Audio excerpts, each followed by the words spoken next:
வரன் தேடும் படலம் தமிழ் மேட்ரிமோனியில் இனிதே தொடங்கட்டும். 25 ஆண்டுகளாக நம்பகமான சேவை. இப்ப படத்தோடைய டியூரேஷன் என்னவோ எக்ஸாக்டா அந்த டியூரேஷனுக்கு ஒரு செகண்ட் இந்த பக்கம் அந்த பக்கம் எல்லாமே நரேட் பண்ணாரு. ஸோ அங்கேயே முடிஞ்சிருச்சு எடிட் எல்லாமே. ஸோ எந்த சாங்லாம் நீங்களே பாடலான்னு முடிவு பண்றீங்க, எந்த சாங்லாம் வேற சிங்கர் வச்சு பாடலான்னு முடிவு பண்றீங்கன்றது தெரிஞ்சுக்கும். எந்த சாங்குமே நான் பாடணும்னு முடிவு பண்ண மாட்டேன். ஏன்னா ஏன்னா இப்படி ஒரு விஷயம் நம்ம நினைச்சு கூட பார்த்துருக்க மாட்டோம். நீங்களும் சிம்ரன் மேமும் சேர்ந்து நடிக்கிறீங்க அப்படின்றது. ஸோ ஃபர்ஸ்ட் டே எப்படி இருந்தது சார் மேமுக்கு உங்களுக்குமான காம்பினேஷன்? அவங்க நடிப்பை மட்டும் பார்த்து ரசிச்சுட்டு இருந்தேன். அது அவங்களே கண்டுபிடிச்சிட்டாங்க. என்ன நடிக்கிறத பார்த்துட்டு இருக்கீங்க? இல்லை மேடம், தேட்டரில் பார்த்தேன், இப்போ முன்னாடி நடிக்கிறீங்க. இந்த படம் எனக்கு என்னன்னா சிம்ரன் மேம்கிட்ட ரொம்ப நாளாக நம்ம மிஸ் பண்ண ஒரு இந்த ஹியூமர் டச் ஒன்று இருக்கு தெரியுமா? அது ரொம்ப நாளாக படங்கள்ல இல்லை. வணக்கம். வணக்கம். ஸோ ஃபர்ஸ்ட் டைரக்டர்லேருந்து ஆரம்பிச்சிடறேன் சார். ஒரு டெபியூ ஃபிலிம் மேக்கருக்கு படம் வந்ததுக்கப்புறம் அவங்களுடைய படத்தை பற்றி எல்லாரும் வேர்ட் ஆஃப் மவுத்தில் சொல்லி அந்த படத்தை பற்றின ஒரு நல்ல டாக் கிரியேட் பண்ணுறதுன்றது யூஸ்வலாக நடக்கும். ஸோ சாருக்குமே சுப்பிரமணியபுரம் வந்ததுக்கப்புறம் அதுக்கான வேர்ட் ஆஃப் மவுத்தில் கிரியேட் பண்ணி ஒரு பெரிய ஒரு ரெவல்யூஷனாக இருந்துச்சு. ஆனால் படம் ரிலீஸ்க்கு முன்னாடியே ஒரு படத்தை பற்றியும் அந்த டைரக்டரை பற்றியும் சினிமா வட்டாரங்களை நிறைய பேசுகிறாங்கன்னா அது சமீபமாக டூரிஸ்ட் ஃபேமிலிக்கு தான் நினைக்கிறேன். ஸோ எப்படி இருக்குது? சுதர்ஷன் பிரதர், உங்களோட இன்டர்வியூஸுக்கு நான் ஒரு ஃபேன். ஐயோ, நிறைய இன்டர்வியூஸில் நான் சில இடத்துல உட்காரணும்னு ஆசைப்பட்ட ஒரு இன்டர்வியூ உங்களோடது. நான் இதுக்காக ரொம்ப நாள் வெயிட் பண்ணேன். ஸோ அதையும் நான் சொல்லிக்கிறேன். நன்றி நன்றி. எனக்கு இந்த உண்மையிலேயே நான் பிளஸ்டாக தான் ஃபீல் பண்ணுறேன். ஏன்னா யாருக்கு இப்படி ஒரு டெபியூ ஃபிலிம் கிடைக்கும்னு எனக்கு தெரில. ஏன்னா சுற்றி நல்ல மனிதர்கள் மட்டுமே இருக்காங்க. அண்ட் எல்லாரோட கான்ட்ரிபியூஷனும் இந்த படத்தை அடுத்தடுத்த லெவலுக்கு கொண்டு போயிட்டே இருக்குது. ஸோ அது நினைக்கும் போது உண்மையிலேயே ரொம்ப சந்தோஷமாக இருக்குது. அண்ட் கொஞ்சம் பொறுப்பும் வந்துருச்சுன்னு நினைக்கிறேன். ஓகேங்களா? யா. ஸோ சார், நீங்கள் எத்தனையோ புது டேரக்டர்ஸ் தமிழ் சினிமாவுக்கு கொடுத்துருக்கீங்க. ஸோ உங்களை டைரக்ட் பண்ணுற யங்கஸ்ட் டைரக்டர் அபிப்ரோன்னு தான் நினைக்கிறேன். ஸோ அவரை பற்றியும் அவரோட ஒர்க் பண்ண விஷயங்கள் பற்றி நீங்கள் விகடன் கொடுத்த இன்டர்வியூலுமே நிறைய சொல்லியிருந்தீங்க. ஸோ அவரோட நரேஷன் எப்படி இருந்து ஆரம்பிக்கலாம்? நிறைய சொல்லிட்டேன்னா அப்புறம் சொல்லலாம். இல்லை சார், அது அதனால அவரோட நரேஷன் பற்றி ரொம்ப பிடிச்சிருந்தது. நரேஷன் அவர் நடித்து காமிக்கிறது எல்லாமே எனக்கு பிடிச்சிருந்தது. அவர் என்ன சொன்னாரோ அதை விட அது என்ன ஒரு அவர் எழுத்துக்கள் மட்டும் இருந்தது. அதுக்கு நாங்களாம் உயிர் கொடுத்துருக்கோம். அவரோட எழுத்துக்கு அவர் என்ன ஒரு இப்படியெல்லாம் வரணும்னு நினச்சி எழுதுகிறாரோ அதுக்கு நாங்கள் உயிர் கொடுத்துருக்கோம். ஸோ அப்படி அவர் உயிர் கொடுத்த அந்த டூரிஸ்ட் ஃபேமிலி படம் May 1 ரிலீஸ் ஆகுது. ஸோ அப்படின்றதே எனக்கு ரொம்ப சந்தோஷம். அந்த அவரோட இது May 1 ரிலீஸ் ஆகி எல்லாம் பார்க்க போகிறாங்கன்றதே எனக்கு ஒரு சந்தோஷமான ஒரு விஷயமாக தான் இருக்குது. ஏன்னா நான் இவர் 11வது புதுமுக இயக்குனர், 10வது அயோத்தி இயக்குனர், 10 இவர் 11 அப்படின்போது இன்னும் கூடுதல் சந்தோஷம். அவர் ஜெயிக்கணுன்ற அந்த விஷயம் இருக்குது. May 1 அவரோட இது தெரியும் அப்படின்றது. ஏன்னா May 1 உழைப்பாளர் தினம் மட்டும் இல்லை, அந்த உழைச்ச இவரோட படம் ரிலீஸ் ஆகுது. அப்போ அவர் ஜெயிக்கணும் அப்படின்ற ஒரு இது எனக்கு இருக்கு. Super sir. ஷான் சார், சமீபமாக உங்களோட ஒர்க்கை ஆரம்பத்திலேருந்து ஃபாலோ பண்ணிட்டு இருந்தது உங்களுக்கான ஃபேன்ஸ்ன்றது இருந்தாலும் சமீபமாக எல்லாருடைய பிளேலிஸ்ட்லேயும் உங்களுடைய சாங்ஸ் இருந்திருக்கு. ஸோ ரொம்ப ரொம்ப ஹாப்பி உங்களை மீட் பண்ணி அந்த விஷயங்களும் பற்றி பேசுறது. ஸோ டூரிஸ்ட் ஃபேமிலியிலேருந்து ஆரம்பிக்கலாம். 2 பாட்டு வந்திருக்கு, 2மே நீங்கள் தான் பாடியிருக்கீங்க. ஸோ டூரிஸ்ட் ஃபேமிலியோட ஸ்கிரிப்ட், அதுக்கு நீங்கள் கான்ட்ரிபியூட் பண்ண மியூசிக்லாம் எப்படியான விஷயங்கள்லாம் அதில் நாங்கள் எக்ஸ்பெக்ட் பண்ணலாம் அப்படின்றத பற்றி ஆரம்பிக்கலாம். அது Tourist Family it's safe to say it's a musical படம்னே கூட சொல்லலாம். ஏன்னா இசை கிட்டத்தட்ட ஒரு 6 பாட்டு இருக்கு இந்த படத்துல. எல்லா பாட்டுமே கதையோட அந்த பயணத்துக்கு ரொம்ப தேவையான பாடல். அதாவது பாடல்கள் இப்போ ஒரு கொண்டாட்டத்துக்காக ஒரு பாட்டு பண்ணலாம், இது பண்ணலாம். இப்போ நாங்கள் ரிலீஸ் பண்ண அந்த ஆச்சாலே பாடல் கூட அது மியூசிக் வீடியோவா பண்ணியிருக்கோம். பட் படத்துலையுமே அந்த பாட்டு அந்த கதைக்காக தேவைப்படுற ஒரு பாட்டு தான். ஸோ ஒரு வித்தியாசமான ஆல்பம்னு நினைக்கிறேன். நான் இவ்வளோ வித்தியாசமான கைண்ட் ஆஃப் முதல் படத்துலேருந்தே ஒவ்வொரு பாட்டும் ஒவ்வொரு மாதிரி பண்ணணும் தான் நினைப்பேன். மெஹந்தி சர்க்கஸ்லயுமே கூட அந்த பீரியட்னா கூட பீரியட்ல 6 பாட்டு 6 விதமா இருக்கும். லவர்லயுமே அந்த மாதிரி இருக்கும். பட் இதுல நான் ஒரு ஜானர்ல ஒரு ரேஞ்ச் கவர் பண்ண மாதிரி எந்த படத்துலயுமே பண்ணல. ஸோ ரொம்ப இன்ட்ரெஸ்டிங் சாங்ஸ். அண்ட் இந்த ஸ்கிரிப்ட் எனக்கு யூஸ்வலா நான் ஸ்கிரிப்ட் தான் படிப்பேன். ஏன்னா சம்டைம்ஸ் அபி நல்லா நடிப்பாப்ல, நல்ல ஒரு எக்ஸ்பிரஷனோட சொன்னா பிடிச்சிருமே, அதுல நம்ம ஏமாந்துடக்கூடாதுன்னு சொல்லி லிட்ரேச்சரா இதுல என்ன இருக்குன்னு எப்பயுமே படிக்கிறது உண்டு. ஏன்னா அந்த மாதிரி ஒரு 2 நரேஷன் நடந்து நான் அப்புறமா நான் எதிர்பார்த்த மாதிரி அது நடக்கல சில விஷயங்கள்.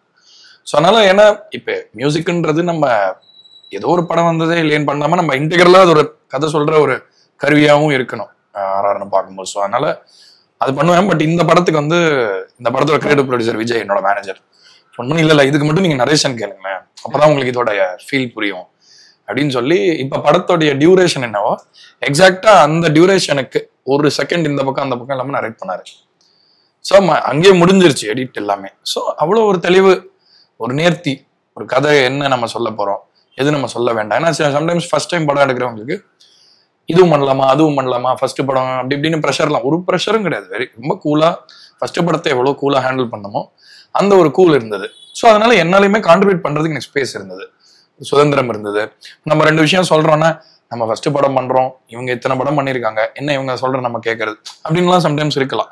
பட் அது அந்த மாதிரி ஒரு துளி ஒரு சுயநலம் கூட இல்லாம எல்லாரையும் ஒரு என்ன சொல்றது, எல்லாரையும் நல்லா ஹேண்டில் பண்ணி எல்லாரையும் கான்ட்ரிபியூட் பண்ண விடுறது வந்து அபியோட ஸ்ட்ரென்த் அப்படின்னு நினைக்கிறேன்.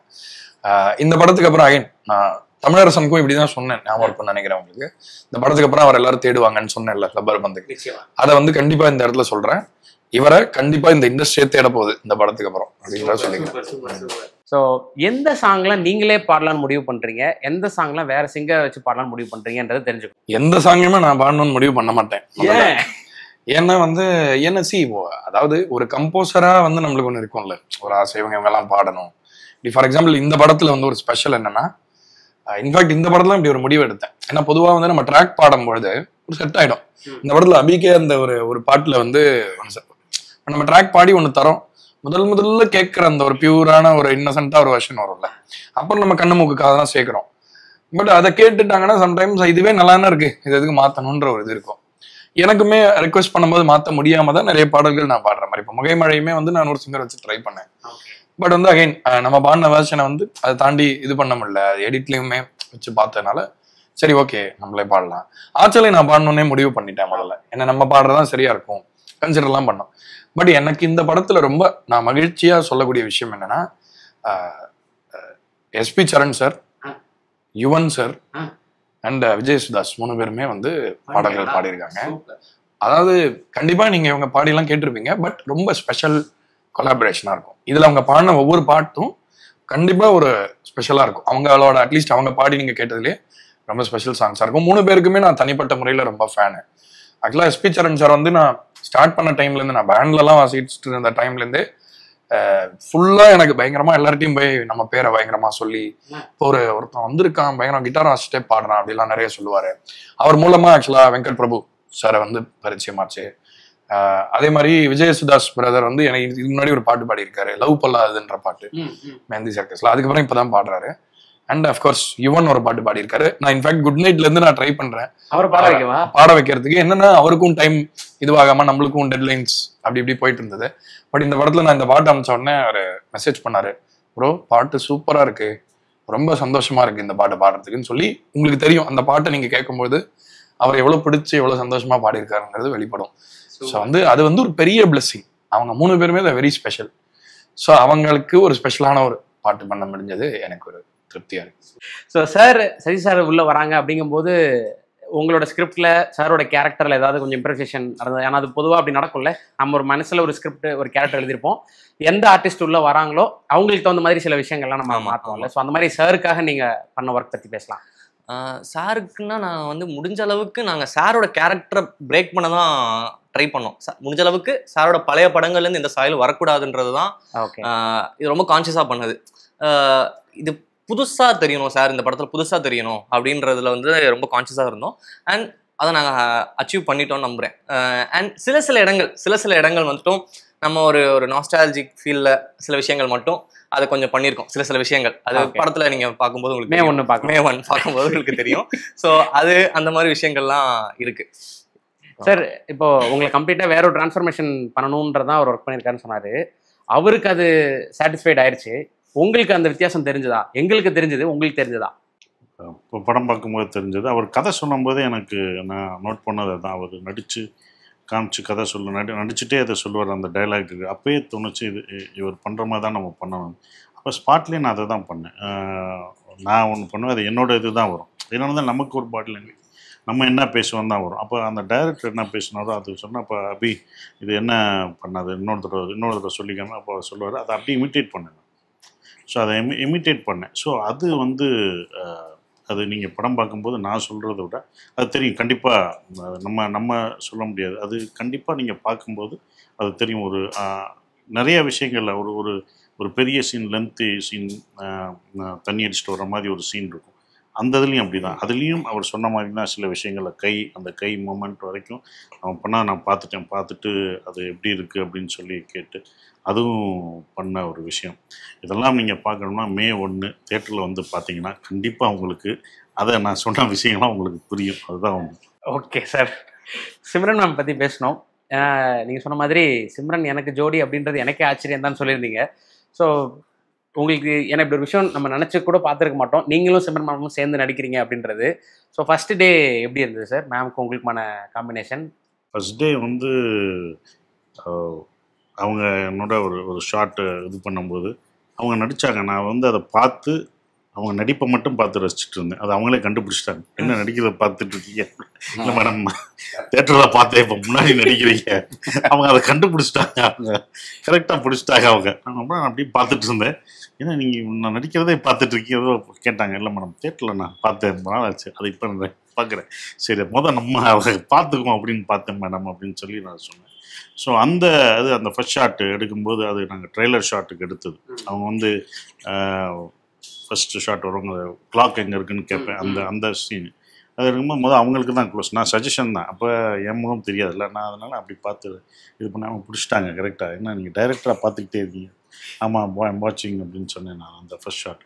அதுக்கப்புறம் நாங்கள் அந்த இது ஏன்னா ஃபஸ்ட்டு அந்த ஷாட் எடுக்கும்போது தெரிஞ்சது. அதுக்கப்புறம் அவங்களோட நடிக்கிறது ஈஸியாக இருந்தது. எல்லாருக்குமே ஈஸியாக இருந்தது. அவரும் அவங்கள டைரக்ட் பண்ணுறது ஈஸியாக இருந்தது. ஏன்னா அவங்களுக்கு எல்லாமே வரும், காமெடி வரும், சீரியஸ் வரும், ஒரு பர்ஃபார்மர். ஸோ அது பண்ணும்போது கரெக்டாகிடுச்சு. அவங்க அவ்வளோ அழகாக அந்த படத்தை நடிச்சிருக்காங்க. அதை நீங்கள் வந்து May 1 பார்க்கும்போது கண்டிப்பாக தெரிஞ்சுக்குவீங்க. என்ன அதை நீயும் போய் பார்க்கும்போது அது உனக்கே புரியும் நான் என்ன சொல்ல வரேன். சார் இப்போ சமீபமாக வந்து இந்த காம்போ செட் ஆனதுக்கப்புறம் இந்த காம்போக்குன்னு ஒரு ஃபேன்ஸ் வந்திருக்காங்க. Music director Sean Roldan, lyric writer Mohanrajan. So தனித்தனியாக அவங்களோட ஒர்க்கை செலிப்ரேட் பண்ணிட்டு இருந்தாலும் இந்த காம்போக்குன்னு தனியாக ஒரு ஃபேன்ஸ் இருக்காங்க. இந்த காம்போ பற்றி நீங்கள் ஸ்டார்ட் பண்ணுங்கள். அப்படி நான் முதல்ல இந்த காம்போ ரொம்ப பெருமையாக நினைக்கிறேன். ஏன்னா வந்து நான் வந்து முதல்ல மோகன்ராஜன் அவரை மீட் பண்ணது வந்து 1947 படத்துக்கு. பொன்குமார்னு ஒருத்தர், அவர் தான் டைரக்டர். அவர் வந்து என்னோட ஃப்ரெண்டு. அவர் தான் சொன்னார் ஆக்சுவலாக, அவர் சூப்பராக எழுதுவார் பாருங்க, அவர் மேஜிக் பண்ணுவார். கூப்பிட்டா நாங்கள் முதல் நாளே அப்படி நேராக பாட்டு எழுதுறதுக்கு தான் டியூன் ரெடி அப்படியே டியூனுக்கே எழுதினாரு. அன்னைக்கே எனக்கு ஐ ஃபெல்ட் லைக் ஓகே இவர் வந்து என்ன பயங்கரமா பண்றாரு அப்படின்னு சொல்லிட்டு, நீங்க என்னெல்லாம் பாட்டு எழுதிருக்கீங்க தலைவா, சாரி.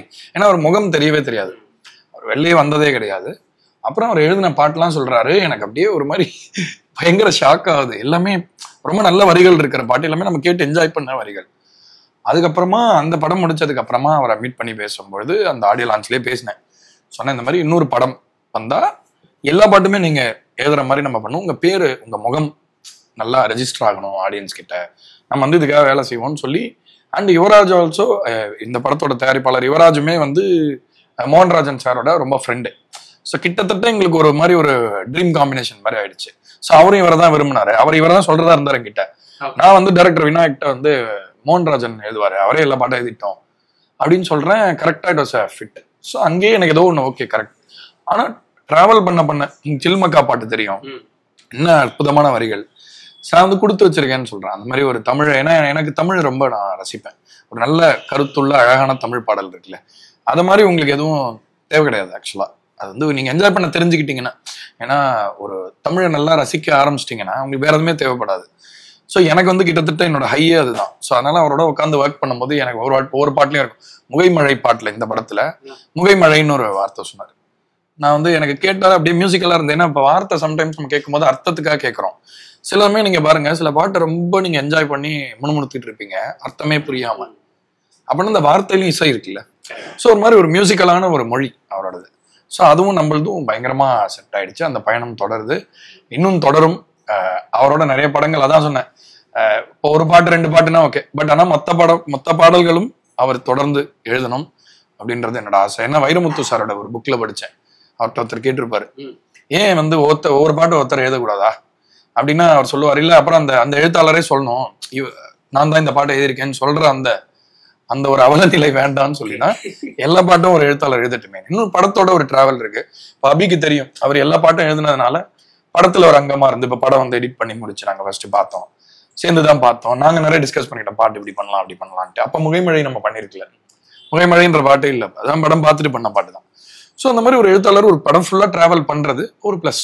ஸோ அதனால for so many reasons it's my privilege and pleasure to be associated with. இந்த காம்போ வந்து கண்டிப்பா தொடர்ந்து இன்னும் நிறைய வித்தியாசமான பாடல்கள் ரசிகர்களை சந்தோஷப்படுத்துறதுக்காக பண்ணணுன்றதான் ஆசை. Done sir, right. Abhi bro, இப்போ ஒவ்வொருத்தருமே வந்து ரொம்ப சீனியர்ஸ் இண்டஸ்ட்ரியில், இப்போ Sasi sir, Simran ma'am, MS Bhaskar sir, Kumaravel sir அப்படின்ட்டு. ஸோ ஒவ்வொருத்தருக்கும் நீங்கள் அவங்கள உள்ளே கூட்டிகிட்டு வரும்போது நரேஷனுக்கு வந்து நீங்கள் ஒரு ப்ராசஸில் இருந்திருப்பீங்க. ஸோ அதை பற்றி பேசலாம். அப்போ உங்களோட ஸ்டேட் ஆஃப் மைண்ட் எப்படி இருந்தது? ஃபர்ஸ்ட் ஷாட் நீங்கள் ஆக்ஷன் சொல்லும் போது எப்படி இருந்துச்சு?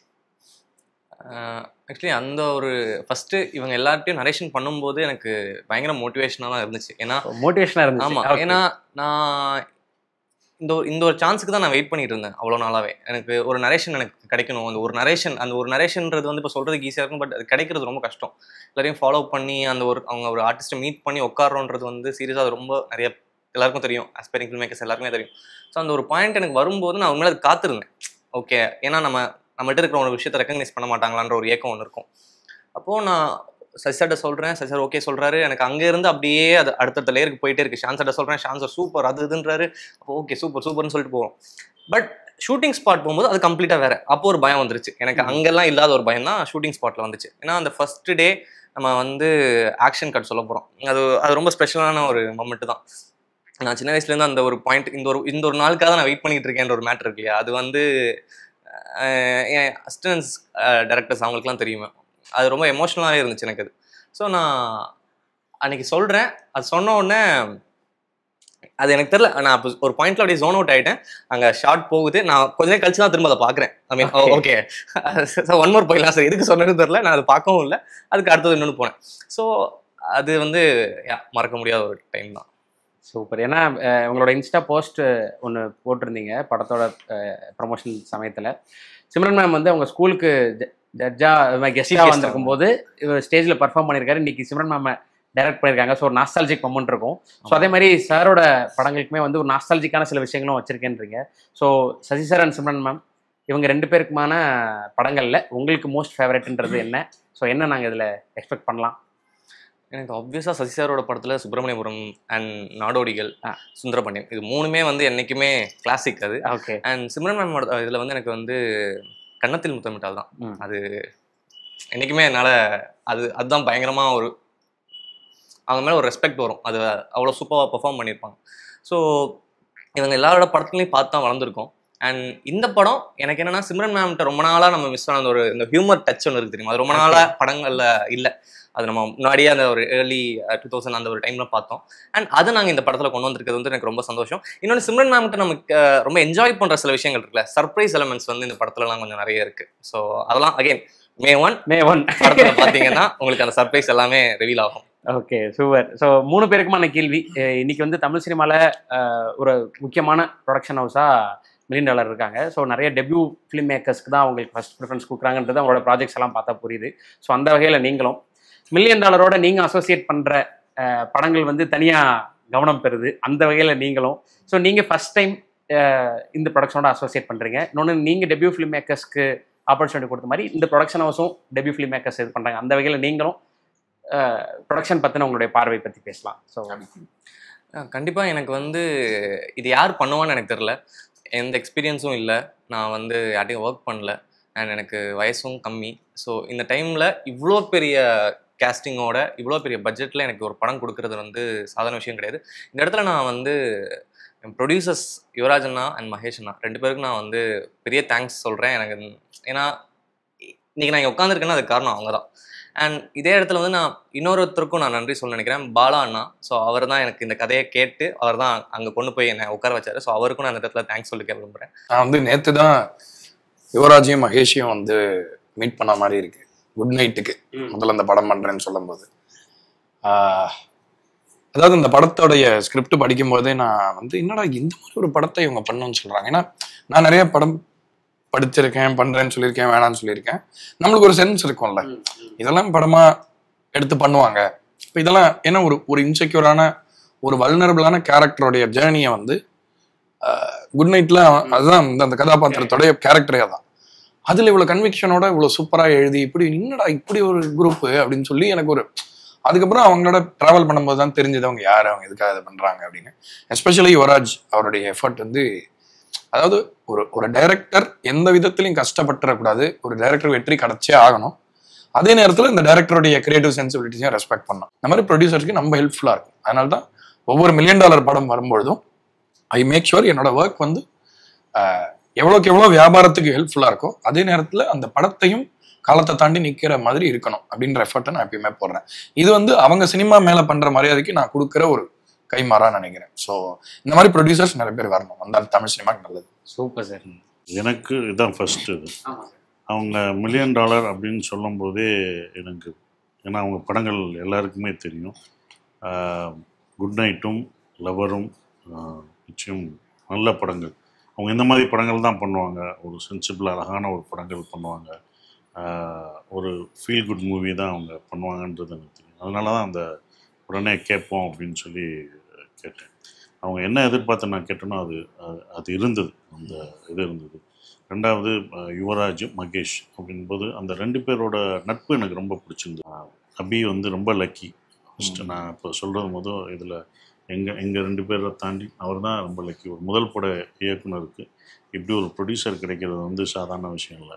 Okay sir, super. நன்றி உங்களோட 3 பேருக்கும். So tourist family May 1 release ஆகுது. ஸோ நீங்கள் நினச்சதை விட படம் மிகப்பெரிய அளவில் சக்ஸஸ் ஆகிறதுக்கு வாழ்த்துக்கள். தேங்க்யூ. மகன் மகளுக்கு வரன் தேடுறீங்களா? கவலைய விடுங்க. உங்களுக்காகவே நம்பகமான வரன் பார்க்கும் சேவையை 25 ஆண்டுகளுக்கும் மேலாக செய்து வருகிறது தமிழ் மேட்ரிமோனி. இப்பவே ரெஜிஸ்டர் பண்ணுங்க.